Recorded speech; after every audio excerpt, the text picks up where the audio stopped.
കൂടുതൽ വാർത്തകളും വീഡിയോകളും കാണാൻ ഈ ചാനൽ സബ്സ്ക്രൈബ് ചെയ്യുക. കൂടെ ബെൽ ബട്ടൺ അമർത്തുക. നമസ്കാരം. കണ്ടകശനി, ഏഴര ശനി ദോഷപരിഹാരം എന്ത് ചെയ്യണം? പല തവണയും പല വീഡിയോകളിലും നമ്മൾ പറഞ്ഞിട്ടുള്ളതാണ് ശനികള്. കണ്ടകശനി, ഏഴര ശനി, ജന്മശനി, അഷ്ടമശനി, ഇതെല്ലാം ജനിച്ച കൂറിന്റെ 4, 7, 10 വരുന്നതാണ് കണ്ടകശനി. ശനി നിൽക്കുകയാണെങ്കിൽ അതിനെ കണ്ടകശനി എന്നാണ് പറയാ. 4, 7, 10. ജന്മലഗ്നം 2, 12 ഭാവങ്ങളിലാണ് വരുന്ന കാലമാണ് ഏഴര ശനി എന്ന് പറയുന്നത്. ഏഴര ശനി എന്ന് പറഞ്ഞാൽ 7.5 വർഷക്കാലമാണെങ്കിൽ 7 എന്നാണ് പറയാ. അതായത് 7.5 വർഷമാണെങ്കിൽ 8 വർഷം നമ്മൾ അനുഭവിക്കേണ്ടി വരും. ഏതാണ്ട് അരവർഷക്കാലം നമുക്ക് കൂടുതൽ അനുഭവിക്കേണ്ടിയാണ് വരിക, ഒന്നുകിൽ തുടക്കത്തിൽ അല്ലെങ്കിൽ ശേഷം. അപ്പോൾ ആദ്യത്തെ 2.5 വർഷക്കാലം മിക്കവാറും എല്ലാവർക്കും കുറച്ച് കാഠിന്യം തന്നെയായിരിക്കും. പിന്നെ അവസാനത്തെ കുറച്ച് സമയം കൂടി. അപ്പോൾ ഇങ്ങനെ പറയുമ്പോൾ ഈ കാലങ്ങളിൽ ഏത് രംഗത്ത് പരാജയം സംഭവിക്കുക, ഭാര്യാപുത്ര കലഹങ്ങള്, ഭാര്യ ആണെങ്കിൽ ഭാര്യയും ഭർത്താവും കൂടെ കലഹങ്ങള്, പുത്രന്മാരും മക്കളും ഉണ്ടെങ്കിൽ അവരുമായിട്ട് കലഹങ്ങള്, കേസ്, വ്യവഹാരം, ജയിൽവാസം. ഏഴരശനിയിൽ ഇനി ഇന്നതെന്നല്ല, രോഗങ്ങള്, രോഗാതി ദുരിതങ്ങള്, ബന്ധുക്കളെ വിട്ടുപോവുക, ഒറ്റയ്ക്കാവുക, ഇന്ന തരത്തിലുള്ള ദുരിതങ്ങളോ വരാന്നില്ല, ഭാര്യ കുടുംബത്തിൽ സദാ കലഹം ഉണ്ടാവുക, ഇങ്ങനെയുള്ള കാര്യങ്ങളൊക്കെ സംഭവിക്കാം.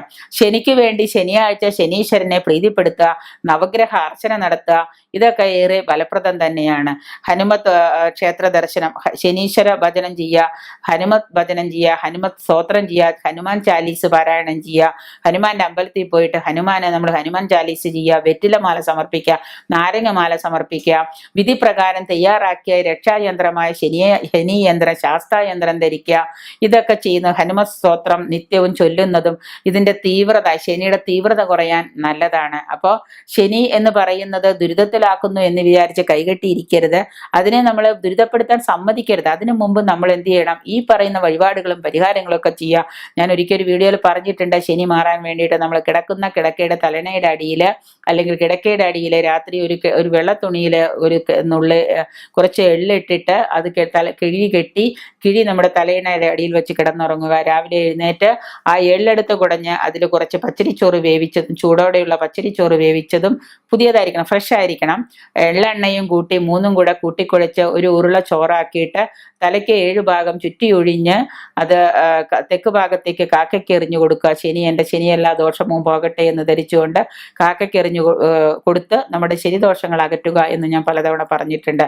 പിന്നെ ഇരുമ്പിന്റെ വിളക്ക് ഉണ്ടാക്കിയിട്ട് അതില് എള്ളെണ്ണ ഒഴിച്ച്, ഇരുമ്പും എള്ളെണ്ണയും കൂടെ കൂടിച്ചേരുന്നു ഒഴിച്ച്, കറുപ്പ്, ചുമപ്പ്, നീല എന്ന 3 തിരികൾ കൊണ്ട് തുണി തീർത്ത് തിരിയിട്ട് 5 വിളക്ക് കൊളുത്തി സന്ധ്യാസമയത്ത് ശനിയാഴ്ച ദിവസം നാമജപം നടത്തുന്നതും ശനീശ്വര സ്തോത്രങ്ങൾ ജപിക്കുന്നതും ശനിയെ അകറ്റുന്നതിനും ശനി നമ്മളോട് പ്രീതിപ്പെടുന്നതിനും ഉത്തമമാണ്, അത്യുത്തമമാണ് എന്ന് നമ്മളുടെ ആചാര്യന്മാര് പറഞ്ഞിട്ടുണ്ട്.